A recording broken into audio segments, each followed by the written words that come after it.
जय हिन्द गोदान बोसोरनि गासैनिसिमबो आंनि गोसो गोरबोनिफ्राय आरो आंनि नखरनिफ्राय गासैनिसिमबो मोजां हामलायनायखौ बावहरग्रोबाय। बेनिफ्राय आं दा दारागाव थांनि 1 जानुवारि आंनि बार्थडे देखायनोसै बार्थडे फालिनो थांगोन। बार्थडे फालिनानै मा लाखो नायनि गिटार दंलायो सल' खननो गिटार दंलायो गिटार लालायदो बेखौ नांथ'लादो थाथ'दो खस्थ' जागोन। गिटारखौ गालांबायना इयाव बिसोरो गिटारबो लाखाबाय केकबो लाबाय। दा नों सिगाङाव लादो इखो थां नों जिरायदो थांनो बेलेग लेभेलनि जानांगोन ना र' खोन्था बेखौ दोनबाय नोंनिखौ लाबाय आच्छा होमबा जाजोब्बाय रेडि सब रेडि दारागाव थांगोन जोङो बेनिफ्राय जिरायखादो दे गासैनिसिमबो हेपि निउ इयार आरो दिनैनि बे केक हानायाव स्पेसियेलि माने नोंसोरनि बाजै माने स्पेसियेलि माने आंनि बिसि नोंसोरनि बाजैखौ थेंक इउ होनांगोन। मानो होनोब्ला आं जिबनाव बार्थडे फालिफेराखैमोन। बेनिफ्राय दिनै बे नोंसोरनि बाजैनि थाखायसो बेखौ बानायनाय जादों नङाबाथ' आं बानायामोन। दा केकखौ हायियावनो आं मोनसे डायलग होग्रोनि डायलग होनांगौ ना डायलग होनांगौ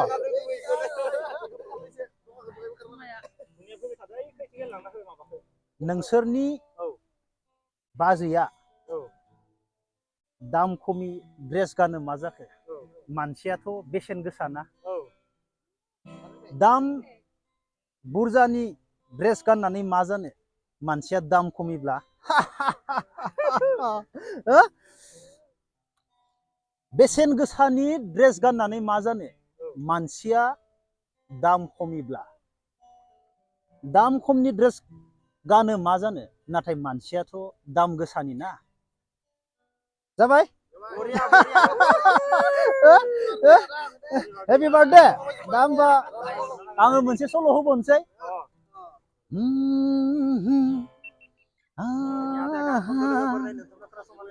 ला ला ला ला ला ला ला चांद तारे फूल सबनम तुमसे अच्छा कौन है चांद तारे फूल सबनम तुमसे अच्छा कौन है कोई रुख हो कोई मौसम तुमसे अच्छा कौन है मोसादो खुगादो सुफुंनो मोना खारमाराखै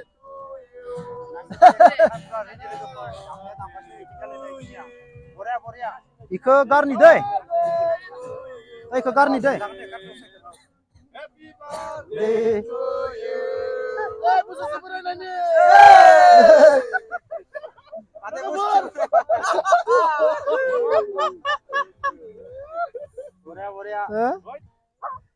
एक्चुअली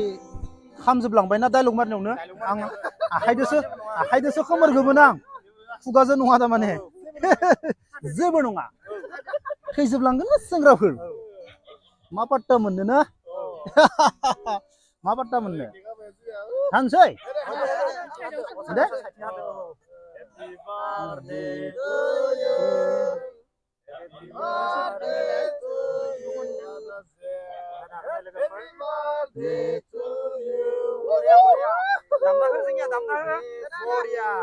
ओइ फोनलानाय गैया दै स्टेन्डार्ड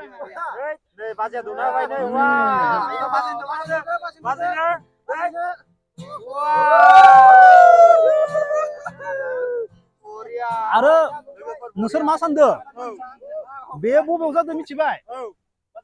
5 स्टार हटेलावसो मानसिफोरा सानदों नामा माबा बबावबा हो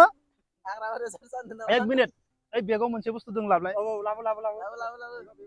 5 स्टारावसो दे लोगोफोर हिला गिला नङा नायनो हागोन नोंसोर सानदों नामा जोंखौ माबा हटेलाव बार्थडे खालामनो हायै बायदि हो दा आं नोंसोरनो बे जोंनिया 5 स्टार हटेलावसो जादों 5 स्टार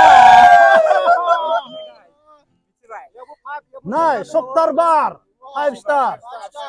दा फार्स्टआवनो बाजैनो गरसे ग्रोनोसै गोसो गोथारै आजावथोसै सिकुआबो गरसे लादो जों 5 स्टार हटेलाव बानायाखै मा जाखो जों 5 स्टार चकलेट जागोन ना जों माबा दाम खमि नामा 5 स्टार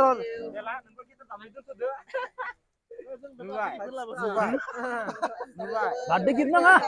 जेम्स आदानो बार्थडे गिफ्ट नांगौ नामा आग्ला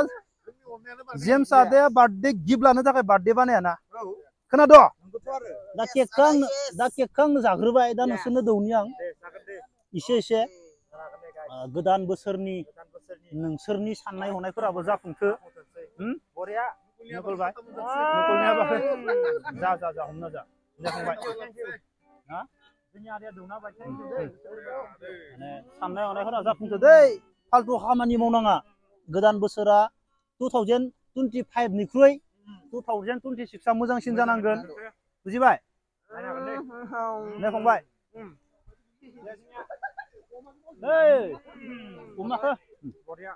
अमाखौ बावगारनालै अमाखौ जादो बरिया सल' खननाया जादोंना जादियालै हो दोंसेबाव दायो मोनसे देन्स होगोन आं सेंग्राफोरा सिख्लाफोरखौ फथायनाय देन्स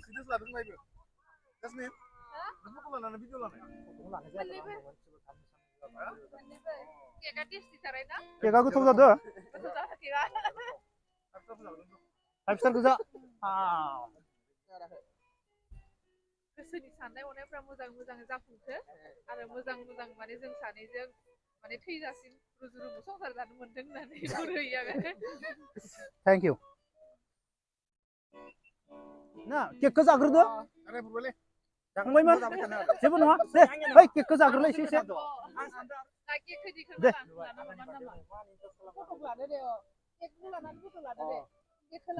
केकखौ जादे केक जादे बाबुमोन दे बेदराबो सोलिगोन दे जासमिन ओइजो नोंजो दे बे आइफननिखौ नों मोनबानो जागोन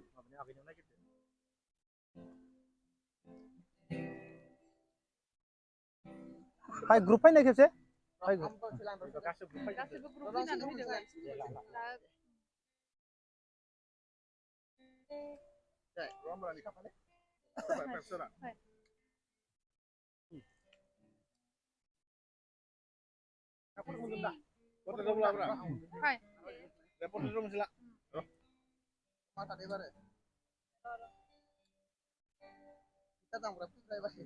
एबार जमा ज' ग्रुप फैदो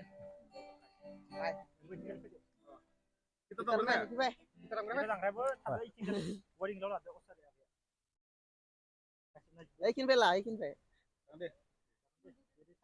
Gimana men? Beli bekas karo?